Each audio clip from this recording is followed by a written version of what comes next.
Patuloy na binabantayan ang namumuong sama ng panahon sa loob ng Philippine Area of Responsibility.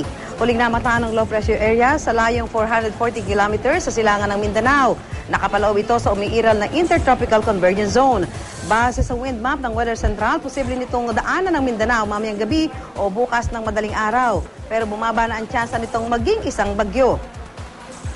Pero inaasahan ang katamtaman hanggang sa malakas na ulan sa malaking bahagi ng Mindanao, partikular na sa Kidapawan at Davao provinces. Pinapayuhan ng mga residente riyan na maging alerto sa posibleng pagbaha. Sa Visayas, makakaranas din ng mga pagulan, lalo na ang eastern section nito dahil sa LPA. Uulan din naman ang eastern at southern section ng Luzon, kabilang ang Bicol Region at Mindoro dahil sa hanging amihan at easterlies.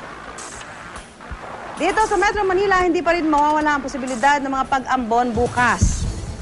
Inaabisuhan din ng Pag-asa ang mga maglalayag gamit ang maliliit na bangka na iwasan muna ang matataas na alon sa northern seaboards ng Luzon, pati na rin sa eastern seaboards ng bansa. Para sa karagdagang weather update, puntahan lang ang website o Facebook page ng GMA Weather.